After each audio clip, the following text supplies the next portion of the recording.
Now that's a wave of destruction that's easy on the eye.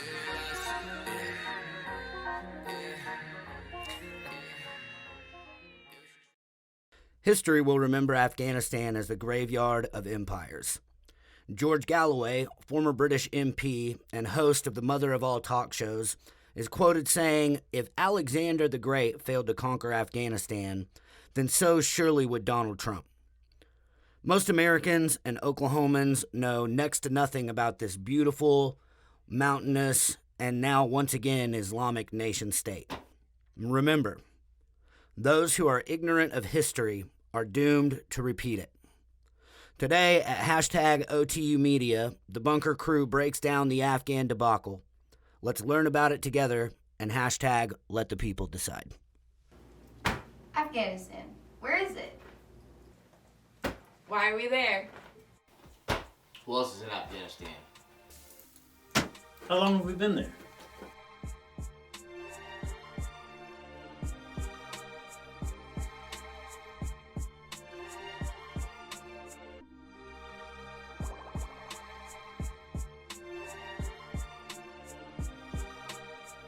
Where is Afghanistan?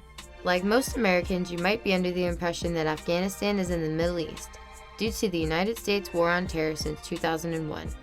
Afghanistan is actually in southern Asia, sharing borders with not only Iran and China, but Pakistan, Turkmenistan, Uzbekistan, and Tajikistan. The high Hindu Kush mountains stretch along Afghanistan's eastern border and cover much of the country. An artificial creation of the British, Afghanistan's borders are little more than lines on a map to its various ethnic groups and decentralized tribes. In all, what is known to the West as Afghanistan covers 252,000 square miles. For some perspective, let's take a look at a scaled comparison between Afghanistan and Oklahoma.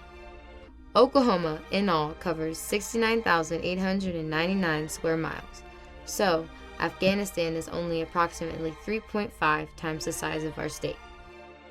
Pay attention and stay tuned as hashtag OTU Media answers all of the questions that Americans are asking about Afghanistan.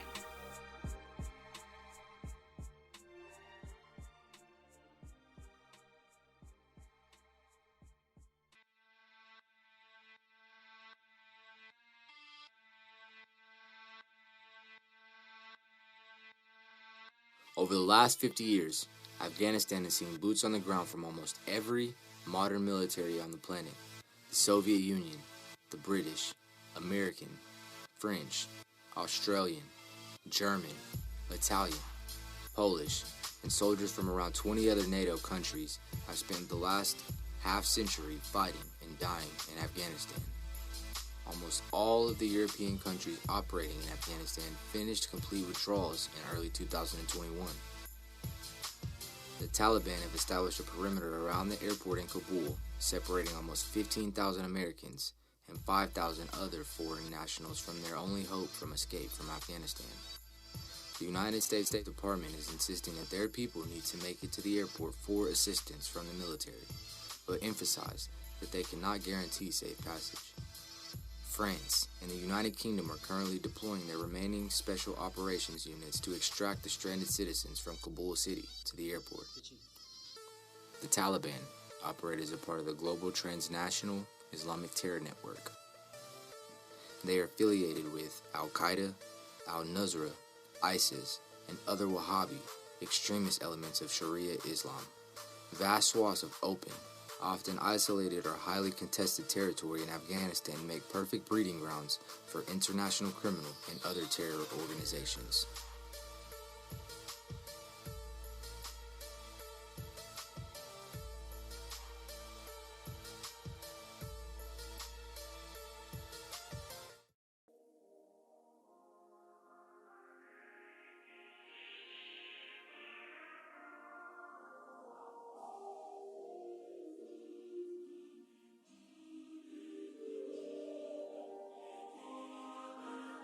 The Soviet invasion of Afghanistan began in 1979 when communist forces sought to cauterize an Afghan revolution by installing a Soviet regime.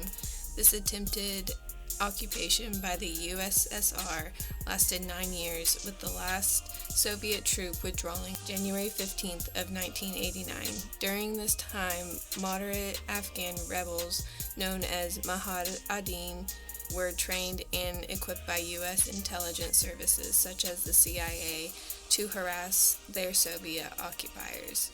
Before American and the Russians, the British failed miserably in 3 separate Afghan campaigns. The USA is now seemingly on course to join the USSR and others in the graveyard of empires, Afghanistan.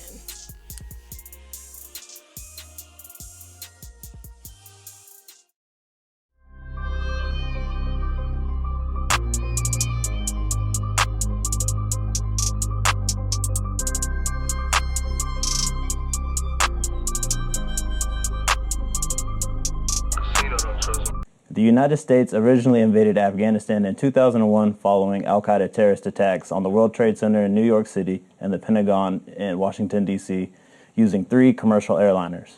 A 4th was also hijacked but did not reach its intended target thanks to the bravery of the passengers on board.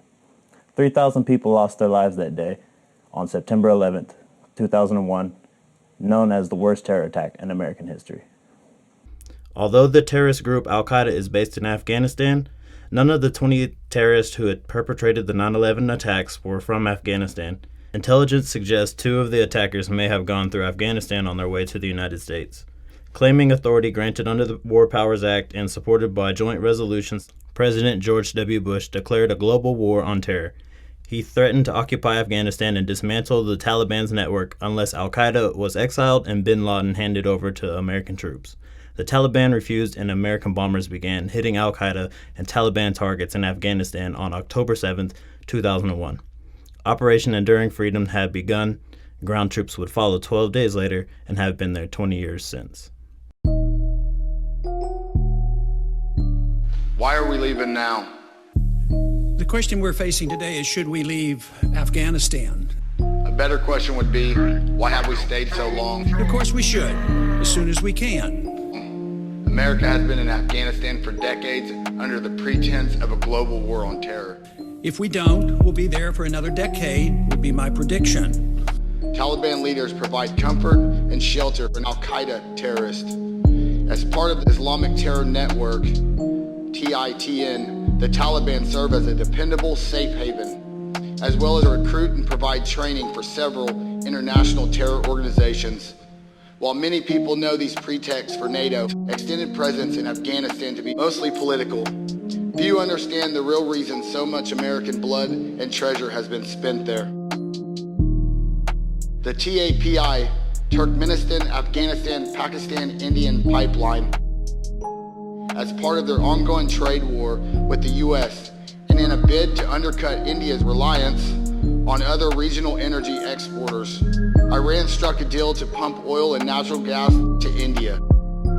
Together, alongside several U.S. taxpayer-funded nuclear reactors, the TAPI pipeline allowed U.S. officials to match Tehran's offer and prevent the construction of an Islamic pipeline from Iran through Pakistan to India.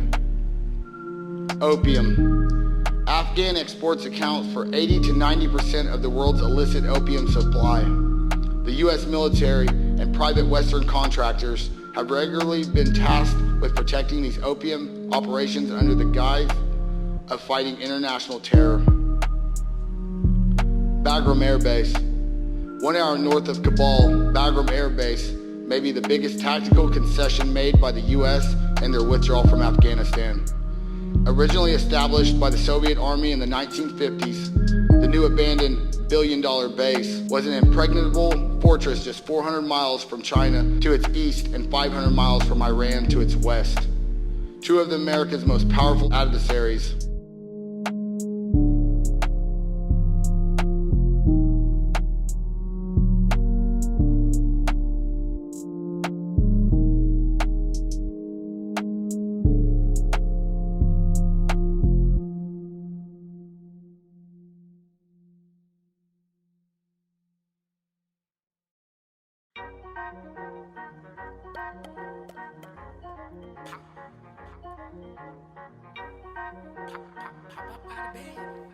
Now that's a wave of destruction that's easy on the eye.